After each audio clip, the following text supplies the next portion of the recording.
It's your daily dose of Donna on the most Monday, Tuesday you've ever experienced. This weekend really weekended. I believe you guys can hear me. Welcome to the show. Today is Tuesday, May 28th. And wow, welcome. You guys, we took a long 3-day weekend. And the beautiful thing about a 3-day weekend is absence makes the heart grow fonder. And guess what, guys? I missed you on my weekend away. I missed you for 3 straight days, but that just means that we have 3 days of gossip to talk about. So we have a full day. We're going to talk about Jax Taylor and his new girl. We're going to talk about Northwest performing at the Hollywood Bowl. WTF. We'll talk a little bit about Nick and Aaron Carter in this documentary that just came out. We'll talk about Bethenny and her obsession. Obsession. Of course, we'll talk about Real Housewives of New Jersey. And we're going to talk about my date night. Date night, all on today's Daily Dose of Donna.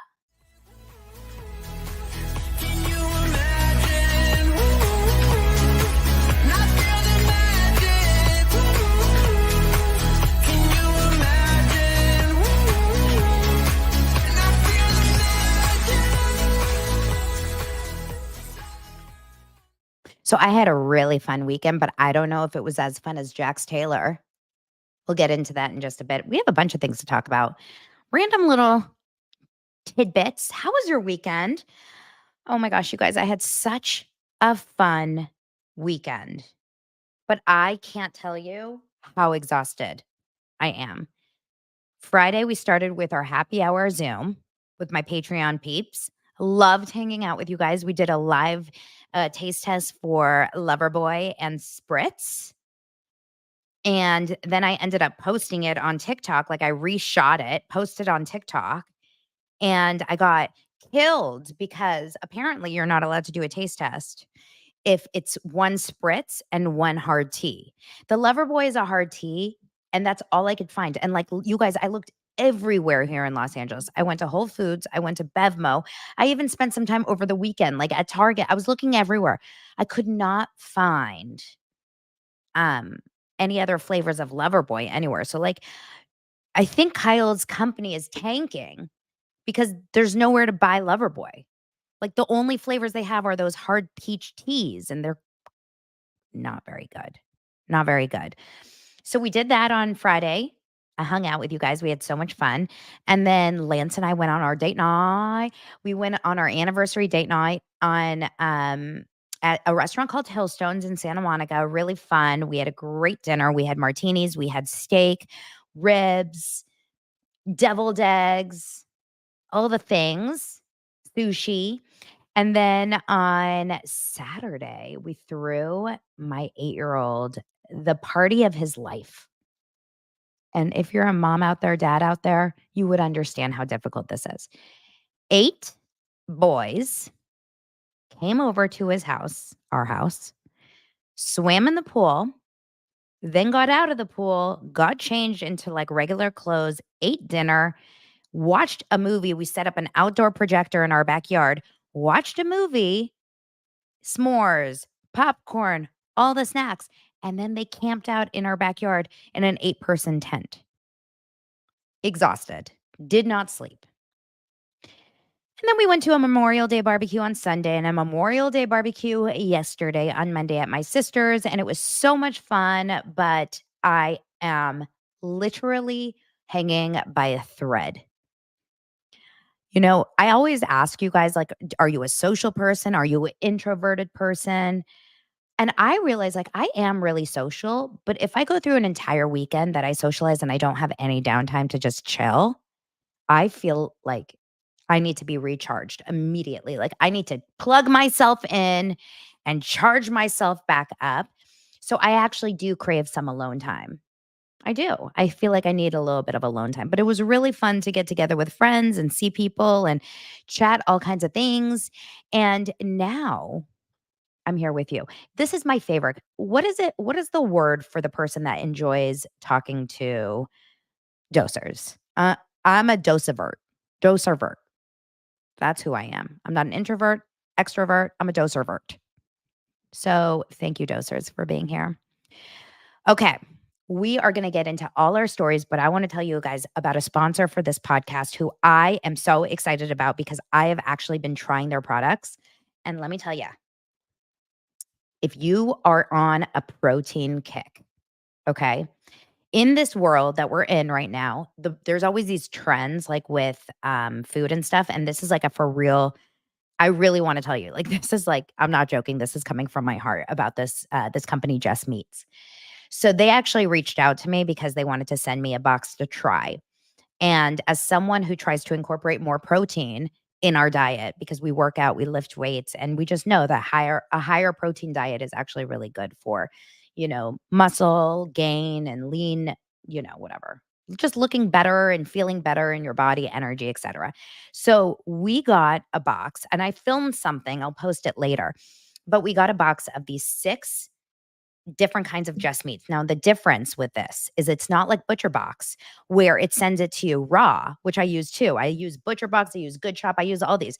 This is ready-made, vacuum sealed meats. There's chickens, there's beefs, they're all like different marinades. There's a smoked Texas brisket, slow cooked pulled pork, Texas rub chicken thigh, beef tri-tip, like a Hawaiian. We did a Hawaiian steak, buffalo chicken breast. Like, you guys, these flavors are bomb. And all you have to do is just open the package up and just throw it onto a skillet, pour the sauce, heat it up 2 minutes, you have dinner. This was like the best thing for my family, especially with late night baseball practices and stuff, because you can like add your own sides. You don't have to eat like exactly what they give you. No cooking involved at all. It's amazing. So this company is called Just Meats. I will honestly be using this no matter what. And I have a code Just Donna B. That's DANA, and you'll get 15% off. Just Donna B at justmeats.com. And the prices are actually so comparable, like for prices that I would spend here. So go check them out.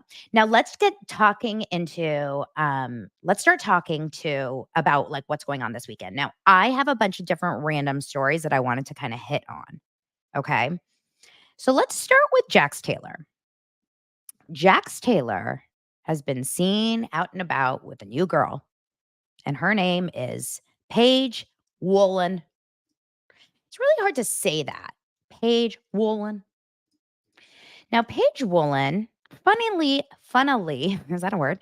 Funny enough, was on Sheena Shay's podcast, Shenanigans, about 3 years ago in 2021. And she is a model who's also had like a lot of press around the fact that she has back problems because of her very large breasts. This is not a joke. She's known as a um she went viral as a woman who was calling out men who were like cheating on their girlfriends. It's very, very strange that she would end up with a Jax.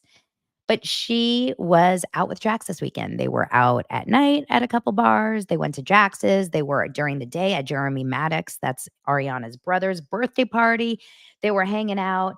Um, she made some silly joke at some point saying, uh, I am pregnant. I am pregnant. And Michelle says Paige used to be a regular guest on Jeff Lewis Live in 2021. No, I think you're thinking Paige Davis. I don't think it's this Paige. I think we have a little bit of a mix up on that. Paige Davis was a chump for Jeff, and she was a waitress and worked and like met Jeff and was a chump recently. But you're saying that she was a chump years ago? This Paige? Someone find out. Okay. So she was on Jeff Lewis Live a couple times. All right. So she's got a good PR team. She knows she knows what she's doing. I guess she was on Jeff Lewis Live. Maybe forgettable? Forgettable, right? Jackson Page previously had a 3-hour lunch date on Sunday at Granville Cafe. That is here in Studio City. It's very close to Jax's, like walking distance. Then they went out to a bar together the night before. Um, they're obviously hanging out. They're obviously hooking up. They're obviously spending a little bit of time. Um, okay, this is really interesting. You guys have the really good insight on Paige prior to all of this with Jeff Lewis Live. I don't really care so much to like research her and do a lot of deep dives on her just because that's not the interesting part to me. What's interesting to me is just kind of seeing Jax with another woman. And I don't know if you guys feel this way, but it really is truly strange to see Jax with another girl. Considering the fact that he was like such a, player in those days of Vanderpump Rules, I'm so used to seeing him with Brittany Rotten Hale, right? I'm so used to seeing them together that it's really interesting to see them together. And you know what? This is the first time that I actually did believe that they're probably not going to end up together, Brittany and Jax, unless this is all some big ploy for Brittany to come back and say, Jax has changed after all of this on the Valley season 2. But for whatever reason, with Brittany posting stuff on her stories, like Brittany posted a reel where someone was saying they can't believe that Jax Taylor is choosing to show this side of him on the Valley. This is a show that he pitched. He's kind of like the main star of it, and he's showing himself as this kind of asshole on the show. And she shared this reel on her page, on her Instagram stories, and wrote, "If only you knew what was happening behind closed doors." Okay. I have a little bit of a confusion around this. I want to be team Brittany 100% just because I think Jax is such a loser. But guys, we've all watched for so many years, we've watched Jax be such a jerk, right? Not only to everyone, but specifically to Brittany. Cheating on her, treating her like shit with the boob job and like being so controlling about all these things and just all the ups and the downs through the years, even in the marriage. And then, of course, the season on the Valley. Brittany, I'm not saying that Brittany deserves any of this treatment. Not at all. I just really don't believe that Brittany thought she was marrying some amazing, like perfectly wonderful human being. And then all of this stuff has come out. I think she very clearly knew who Jax was. Brittany watched Vanderpump Rules. There's no question that she watched it at some point. Maybe she says she didn't watch it before she got on the show. I'm convinced that by the time she was on the show, she had watched some episodes of Vanderpump Rules. You guys, can you imagine starting to date someone and being like, I've never watched your show?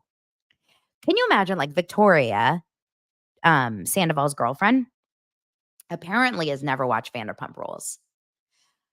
That's like me saying that I don't read comments. Like bullshit. If you start dating a man, or if you're a man and you start dating a woman, the least you're doing is going back and watching a couple clips. Okay? You're watching seasons, you're watching things. It's like it's the equivalent of, Googling someone when you go on a date with them. Can you imagine going on a date with someone knowing that they had 8 years on a reality show and not wanting to watch one clip? Please. Brittany knew who she was marrying. This guy was an absolute piece of shit. Before she even got brought into the scenario, season 4. I think season 4 is when she started, maybe 5. So there's absolutely no way in the world that she didn't walk down that aisle knowing full well who Jax, Jason, Chauvin, whatever his last name, Taylor is. And honestly, no, not what's his last name? I can't remember now off the top of my head. But I truly do not believe that she has a right to be like in shock over this. No one is in shock over Jax. Couchy. That's right. Chauvin, Couchy. Kachi? Of course, Jax's last name is Kachi. But I don't believe any of this, like, "Oh my god, I'm in so much shock." Brittany left Jax, which I'm so proud of her for doing. That actually made me really, like, respect her in a better way, but then she was doing this podcast with him consistently and, like, laughing through every episode, which was a little annoying to listen to because it felt like she wasn't taking it seriously. But maybe he said, "You know what? If she's not gonna come home, if she's gonna stick with this, like, separation thing, I'm gonna get laid." Because Jax is gonna be Jackson, right? Jax is going to be Jaxing. And so, there's absolutely no way that Jax is gonna stay single if she thought that he was and this is where Brittany messes up, okay? I think Brittany could have actually really gotten Jax to wanna change his behavior and change his personality if she held so strong on the idea of, "I'm leaving you," and that's like no contact. You don't get me for the podcast. You don't get me for the fun stuff. You don't get me for the co-parenting. Like, ha ha ha, let's throw a birthday party together. It's like, no, I am leaving you and I will be doing my own thing. You can see the child, but we are taking a break. And then only then does a man or maybe a woman feel like, oh, shite. You don't know what you got until it's gone. Brittany played this weird game from what I'm seeing, which is like, I'm going to leave you, but I'm still going to be here. And like, we're still going to do our podcast together and we're still going to throw birthday parties together and we're still going to laugh and go on vacations and da, da, da. It feels like this kind of giving Jax like his cake and having him eat it too type of situation. Asif says, I think they had to do the podcast contractually. I don't believe that. I think that at the end of the day, they could have released a podcast and she was doing a bunch of episodes with like other people from the Valley. He could have done episodes with other people from the Valley. They could have switched off.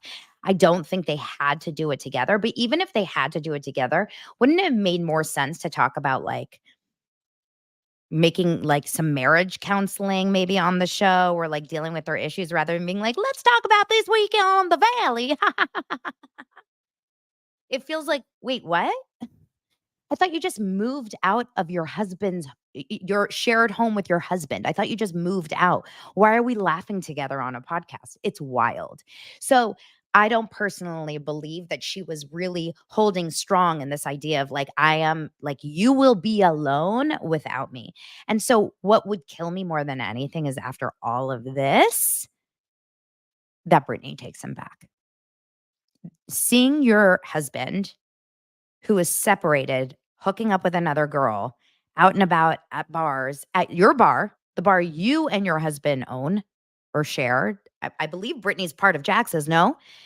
That on its own is like, this is like ground zero for breakup, right? You can't go backwards from this. So if Brittany goes back to him, it wouldn't be surprising knowing Brittany, right? Like we've seen her do this over and over and over.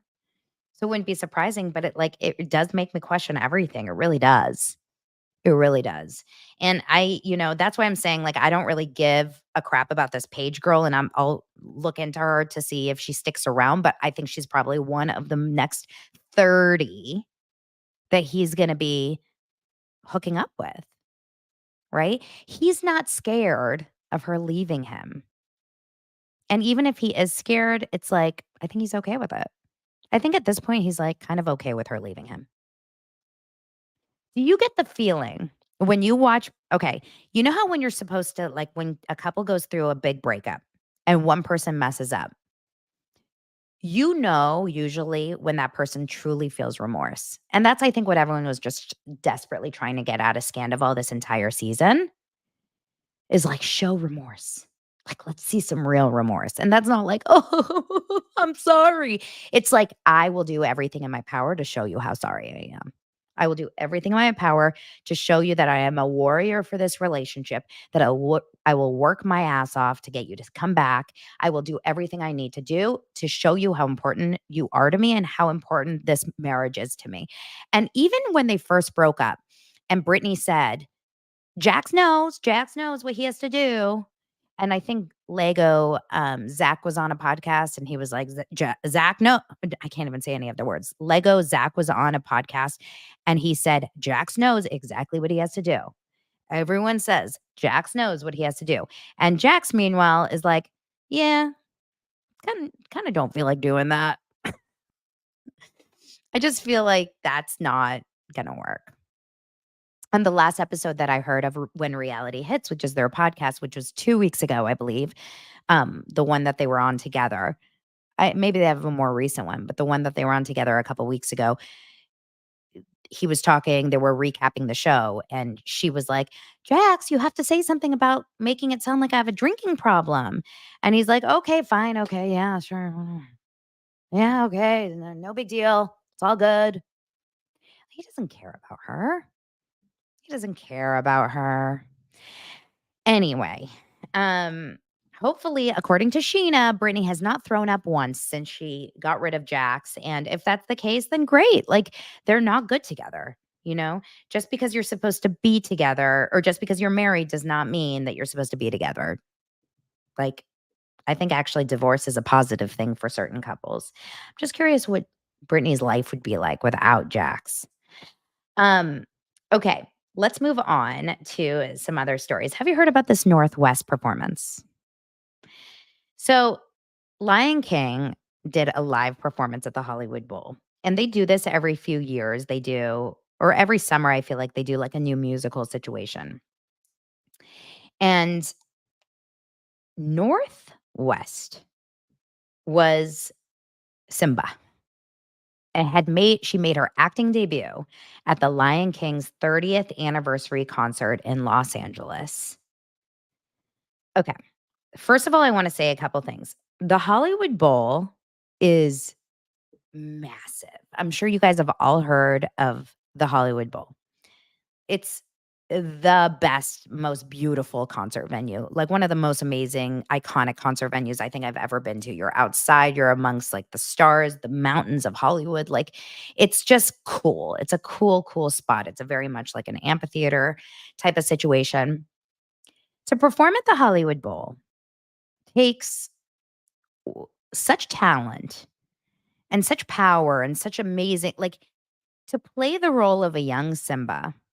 Do you know how many incredibly talented child actors there are in this world? How many such incredible child actors, singers in all cities around the country that work their butts off so they get an opportunity like this. And meanwhile, Northwest gets it. And if you watch the video, which I don't even need to find and pull up, but if you watch the video, you'll see that it is so awkward. And I say this like, I don't think you have to be a former, kids casting director and agent. I don't think you even have to be, because I know that I see like a lot of these things with that eye. I think you just have to be human to recognize if someone has stage presence. And Northwest is a beautiful girl. Don't get me wrong. Like, she's a very pretty face and she's confident. That's important, right? But she's running around the stage, and I only saw like a 30-second clip. I didn't see the whole like the whole show. But I just saw a 30-second clip, and the way that she is kind of being pulled around and run around is it doesn't look like she's very comfortable on the stage, I can say that. It looks to me like she is just kind of like being almost puppeted around and like thrown around. I'll see really fast if I can find a clip of it. If I can't, then I will move on and just talk about how she actually got the role. Oh, here it is. It's on Extra TV's TikTok. So let me send it. Let's watch it together and see what we think. I think personally, and look, I'm a mom. So, like, if that was my kid, I would lose my mind excited. I would just think it was the coolest thing. But I remember a few years ago, I went to see um, Annie at the Hollywood Bowl. And the star of Annie, I ended up sitting in the box with her family, and she was so incredible. She actually ended up doing very well on American Idol last season. This was talent, right? So let's watch her together. And I'm curious your thoughts.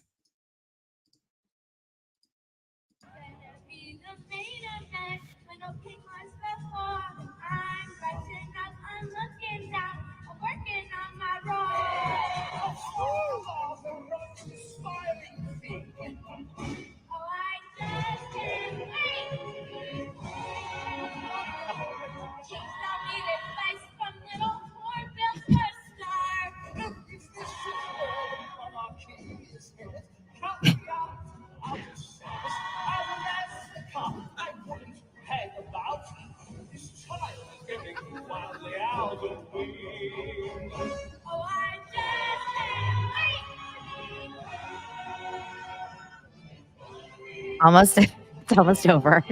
Julie says, "Someone make it stop."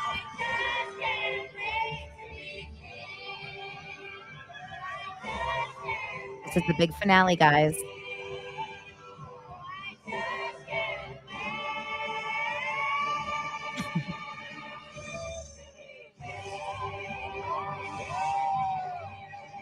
Okay. And of course, Kris Jenner is in the audience, clapping, standing up. Right here, you'll see her with like a Dalmatian outfit. Travis Barker is there too. Okay. So while I believe that if this was a school play, if this was, one of their Sierra Canyon school plays, we all know the school they go to because Kanye makes it known. This would be so cute, so great. The Hollywood Bowl 30th anniversary of The Lion King, Rob Minkoff was dying. I guarantee you, Rob Minkoff was standing there. Rob Minkoff directed, Crystal Minkoff's husband directed The Lion King. He's sitting there in the audience. I know they went every single night, or I think it was like a 2-night thing, losing his mind. Okay. The young Simba, I just can't wait to be king. This is the song. I can't remember what the actual name of that song is. Is it I just can't wait to be king? There's not a more like iconic Lion King song than that song. Uh, Honestly, like I think we should do an American Idol version of who should do that role better. Now, did it get press? Great, sure. Would it have sold out regardless of Northwest? Absolutely, no question. No one went there for Northwest except the whole Kardashian crew. In fact, I actually think it looks worse that she did it and wasn't phenomenal. There's so many great child actors and singers out there that could have killed it, that have no family connections, that hardly have agents. And that's, I think, what bothers me about this industry is that you can work your butt off in so many ways. As long as you just know the right person, all of a sudden you can get into things, you can get roles. This happens in every industry, but specifically in the entertainment industry, it's real intense. Now, a lot of people are saying that obviously, this is not shocking, that Kardashian's family's close connection to the producers of the event played a large part in the appearance. They're both The Lion King at the Hollywood Bowl and the Kardashians are both produced by the same production company called Full 73 Productions. Gabe Turner, who is a partner in Full, is also the creative showrunner for The Lion King. So this was a shoe-in for North, and she was told that if she can carry a note, the gig is hers. Still waiting for that note, but it's okay. Um, and that's also why the Kardashians are really in with James Corden. Do you notice that? Like James Corden is always on the Kardashians, and Kardashians always are at James Corden's show. They're also produced by Full 73. Um, Gabe Turner is a partner alongside James Corden, and he also worked as the creative alongside Sally Wood as the creative showrunner for the Lion King concert. They were hoping to draw publicity for this, which they did, but North didn't have to compete against anyone else, and anyone else who would have auditioned would have not gotten it anyways. That bums me out. I think so many incredible kids could have had a moment to really shine. Um, Yeah, if I were an agent, I would be, like, pissed. A lot of people said, "She's a child, you need to calm down," and that's fine, like, I would never attack or go after a child who performed even 10 times worse than Northwest if it was in a local production, a theater play, like a school play. I mean, my son Dylan is involved in so many, like, local theater plays where a lot of the actors are just, they're just fine, and that's okay. But this is the Hollywood Bowl. People are spending a lot of money to go to these shows, right? This is a big deal, like huge, huge deal to go to the Hollywood Bowl and be on stage. And these other performers, these the characters that play the other animals and the trees and the leaves, and I don't even know, like they work their butts off to get to where they are. And meanwhile, it looks like they're chauffeuring a little kid around stage. So I don't know, it kind of rubbed me the wrong way. Nepotism in Hollywood always bugs me. Just like I saw another article about Jon Stewart today. Randomly, I see an article about Rod Stewart's son, Jon Stewart, who used to be a reality star. And I have no idea what he does now, but I'll never hold it again. I'll never forget that Jon Stewart came over to my house when I was in high school. Okay. Sean, if you're listening to this, you came to my house when I was in high school. I was a junior at our high school. We all kind of went to the same I don't know where he went to high school, but we had a lot of mutual friends. And my parents were out of town, and you came to my house, and you ran off with a piggy bank full my piggy bank, it was a London, you know, like phone booth, and it was a piggy bank, and it was filled with quarters, a lot of money. And you stole my London piggy bank with quarters and started running down the street. And we ran after you to get it, and then you just dropped it, and it fell all over Hollywood Boulevard. I'll never forget it. Nepo babies. Then you get a reality show of it. Speaking of, there's some stuff going around um the like gossip trails that was sent to me, and apparently this is like actually real from the source that I heard this is actually real, that there is a show called, I'm going to pull it up right now, there's a show called Made in Manhattan, which it is a new Bravo, um it's a new Bravo pilot or show. And there's this like gossip piece that was released on a Reddit thread called NYC Influencer Snark. And it says this is 100% accurate info on Bravo's. It's called Making It in Manhattan, not Made in Manhattan. That's the J-Lo movie, right? Making It in Manhattan.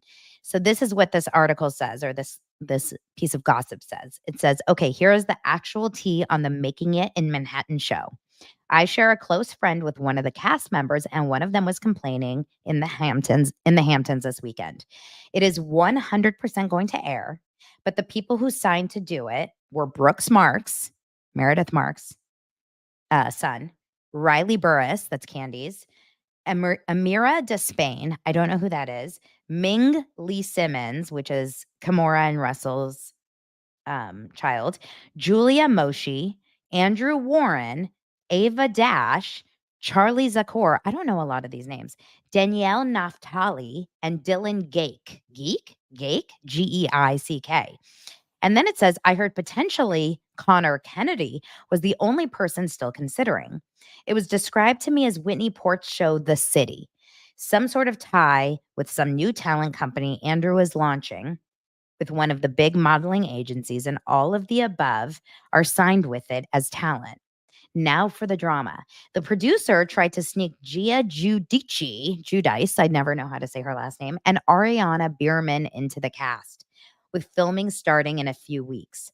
The current cast found out through a mutual friend, and now the current cast is all saying they won't film until those two girls are removed because they refuse to associate, and show might get canceled now. I don't know about you guys, but I will only watch the show with Gia and Ariana on it. Mark has the best comment, and this is pretty much about every single show that we talk about here on Bravo. It sounds awful. When can I watch? That should be the name of Daily Dose of Donna. It sounds awful. Where can we watch? I will 100% want to watch Gia and Ariana on any of these shows. Brooks, Gia, and Ariana. Can you imagine Brooks, Marks, and Gia like getting into a fight? Bring it. And then the person, my source sent it to me and said, a friend in NYC sent me this and is plugged into that whole world and said it's real. Gia and Ariana Bierman. Oh my God, it's amazing. Listen, Kim Zolciak Bierman will do anything and everything to get Ariana on the next version of Lion King, on The Valley. I can't believe, Jax Taylor isn't walking around dating Ariana Bierman. Like, where would Kim stop from getting her kids on TV? 100% I'll watch it. 100%. Okay, and we'll talk about Gia in just a moment because, of course, she is going to be part of the Real Housewives of New Jersey stories, which, that show, it's like, I'm curious. We'll get into it, but I'm curious what you guys thought about last night's episode. Okay, another story. Bethenny. Bethenny is so obsessed with Chanel, she can't get over it. You guys, Bethenny cannot move on from Chanel. I think Bethenny has posted 20 TikToks about Chanel since she got basically rejected from coming in. This is when she, went in and tried the she did the big mistake huge. Then she pretended that she couldn't get into Chanel. Then she couldn't, this, that. I mean, it's wild. And then the comments are all like, Bethenny, like, okay, like the jig is up. We're good. We're good. And she's like, I'm not giving up. I'm not giving up. I'm going to go on it. And I think she loves it. I think she loves every second of annoying us. Bethenny is that kind of personality. Like, she's like, oh, I'm definitely I'm riling them up. There's no question. Look, I literally just opened Instagram and the first thing I see is another Instagram about Chanel. And I'm not even on TikTok. I think she's posting even more on TikTok, but I'm not going to go look there. Let's go to Bethenny's page and count how many times she has talked about Chanel since she got, um, denied. Okay. Chanel. This is about her divorce. Chanel, divorce, new house. Chanel. Big mistake, big, huge. So this is Chanel. So 1, 2, 3, 4, 5, 6, 7, 8, 9. 9 posts. She should be the CEO and founder of the Chanel takedown department. Are we interested in Bethenny still? It's really, really crazy. Danny says she made over 20 videos on TikTok, which is equated to over $1 million in TikTok money. A TikToker reported it, but now the video is removed. So she's basically taking this content and making a shit ton of money. But that's Bethenny for you guys. Every single thing Bethenny does is in the hopes of, the clicks, the views, and it's working. It's working. She's making a lot of money because if you are a creator on TikTok, you don't make money on Instagram. But if you're a creator on TikTok and you're part of the creator fund, you make money per view. So she's making a lot of money. Now, the question is, will Chanel or does Chanel even care to respond? I don't think they even give a shit. They're probably loving the press. Okay, another story. Have you guys heard about this new documentary called Fallen Idols on its Investigation Discovery / Max, and it's about Nick Carter and Aaron Carter. But mostly the episode that I'm watching is Nick Carter mostly. I just started the first episode. And let me tell you, guys, this is pretty freaking depressing. So it says Fallen Idols doc dives into Nick Carter. I don't want to say it here, but are allegations, if you know what I mean. I can't say it, I don't think, on YouTube. Are allegations and Aaron Carter controversies, the biggest revelations that come out. So episode number 1, we hear about, a girl, Melissa Schumann, who was in a show. I mean, this is crazy, crazy small world. She was in a girls group called Dream, who was repped by P. Diddy. It was P. Diddy's label, and this was a show that was on MTV. We watched them kind of come together. I don't know if you remember this. And in this episode, she talks about the fact that she was, she basically suffered from SA by Nick Carter. It's a 4-part docuseries. It provides insight into the Carter family. Obviously, the parents, there's a lot of major issues because a few of the siblings have died. One of the sisters, Leslie, died at age 25 from a drug overdose in 2012. Aaron Carter drowned in 2022 at age 34 under the effects of all kinds of drugs. And then another sister, Bobby Jean, died from a drug overdose at 41 in 2023. So there's obviously some pretty crazy stuff. There's 5 big revelations. One is how after he assaulted, he essayed this woman, Melissa Schumann.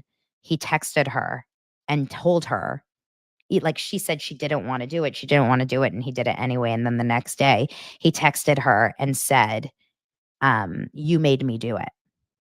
Why did you make me do that? Something like that. Then there's also stories about, his exes all kind of connected. Then, how Aaron Carter, the brother who passed away, he supported the women who accused his own brother, which is pretty crazy. Um,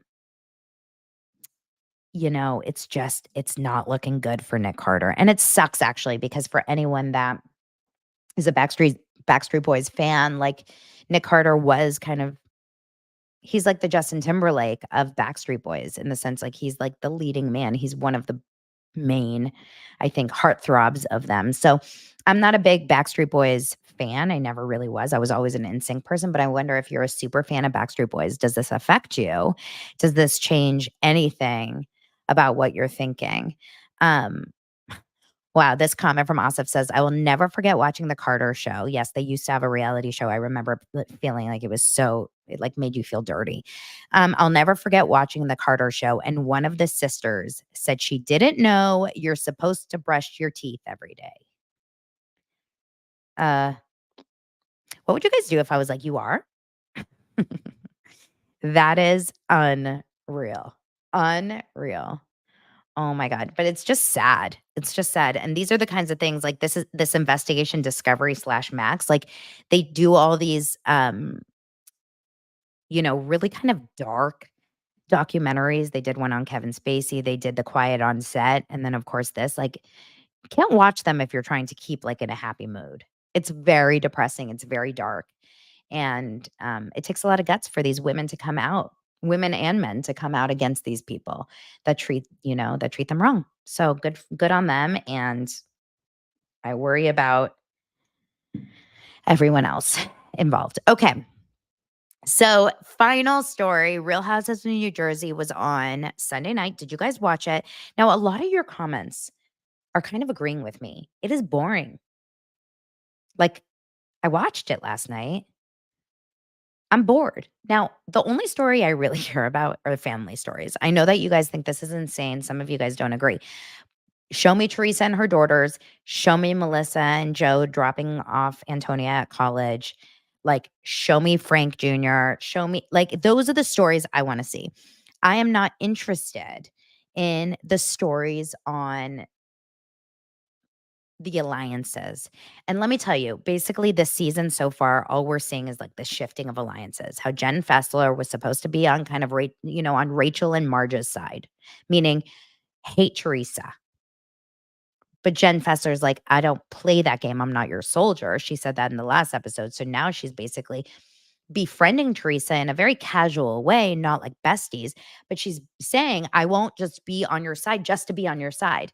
And this is where these shows get very complicated because no one wants to see blind alliances. No one wants to see blind loyalty on any of these shows. And if you think you want to see it, maybe you want to see it in your own life, but do you really want to see it on your shows?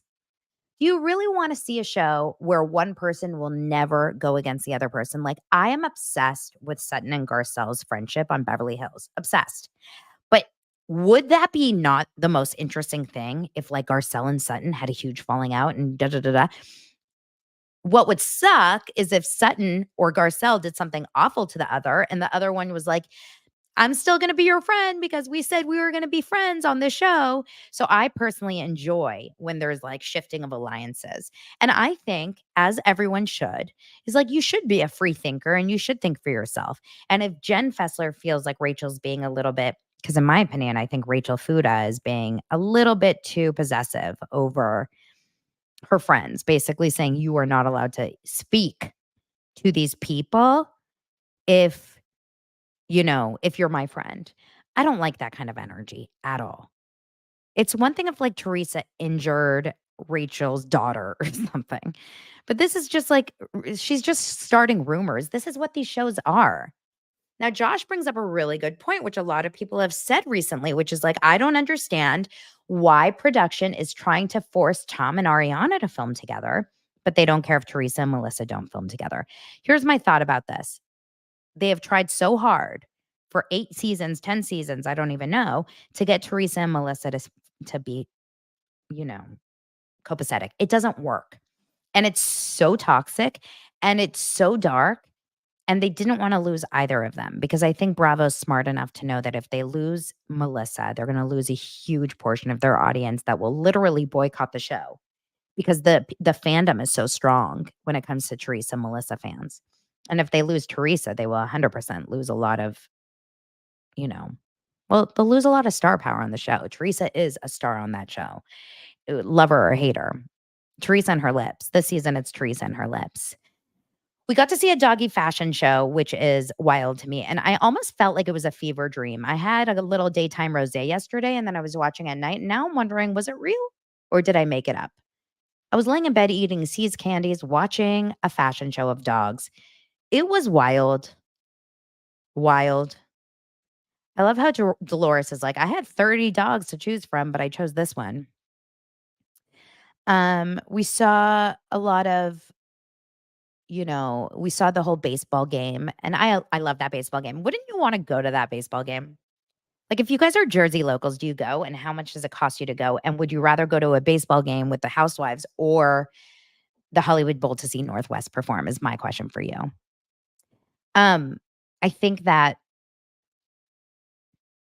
it's an it's an interesting show and we'll keep watching into the end of days. Margaret is coming off very angry, very upset in the season. Like I loved her scene with her husband Joe when they went on the motorcycle, got burgers and were talking about the fact that, her ex-husband died. Like that side of Margaret I really like. But the side of just being so angry at everyone, so angry at Jackie that Jackie's friendly with Teresa, so angry at it's like I can't. I'm not into it. I don't know why. It just like it turns me off. It feels very high school. And it really is high school. It's like high school drama. You're talking to my friend, you're talking to her friend. Da, da, da, da. So I'm just gonna let all of you guys know that if any of you talk to someone I don't like, you're not my friend anymore. It's giving Jeff Lewis. You know how Jeff Lewis says that? Don't F with people. I don't F with people who F with people that I don't F with. I wonder if they all like talk about it together, all the housewives and Jeff. Um, so nothing crazy happened. I felt like it was a pretty basic episode. Um, got to see Louis chew gum intensely, major chewing, gum chewing, like chomping at the bit. Louis always looks like he's like about to have like a drug induced seizure. Do you know what I mean? Like he's red. He's red, he's stressed, he's chomping. Is it cocaine? Like, what's happening? Adderall? What's happening with Louis? Very intense. Very intense. And then Gia has now shown up to a scene in the baseball game. I mean, before the baseball game, she was at the doggy fashion show at Jen Eden's house. And she talked about the fact that her boyfriend of 5 years works with Louis, which just doesn't seem smart. Like, I would not go down that sinking ship. I feel like I would go somewhere else. And then she sat there amongst all these older women talking shit about girls and girlfriends. And like, if Jen Aiden, I love you, but if we didn't see straight through you that you brought this random Lena blonde hairdresser girl to your doggy fashion show to talk shit about Danielle, it's like obviously we see right through. Jen's favorite thing to say on this show is like, it's the narrative. It's the narrative. It's given the narrative of it's like she really you guys think Lala Kent is producing, like Jen Aiden is in Video Village, like giving notes. The narrative. It's giving the narrative of. It bugs me. Um, but Jen does kind of crack me up with her imitations. I'm taking a part of this or whatever she said. It's too much. I don't love Jen Aiden. Did I say I love Jen Aiden? No, she drives me crazy. They all drive me crazy. I think they all drive me crazy except Dolores. Dolores is the only one that I really enjoy all the time. All the time. I think that putting Gia in these like it's great to put the kids on the housewives. It's not great to have a 22-year-old or 21-year-old daughter of a housewife in a conversation talking shit with the other women. It feels weird. It's giving like, earmuffs. Like, why are you putting your kids in these situations? It's not for me. Anyway, I love you guys. I appreciate you. Um, and I will talk to you tomorrow on Wednesday. Of course, tonight is what I think will be the final episode of Vanderpump Rules, at least in the way that we know it right now. And then of course we'll talk about the Valley tomorrow. We have another playoff game for Oliver tonight. This could be the end of it. We'll have to see. If he wins tonight, then he has one more game. And I appreciate all your support, during the ups and the downs of this world. I love you guys. You're the best. My dosers. Talk to you guys later.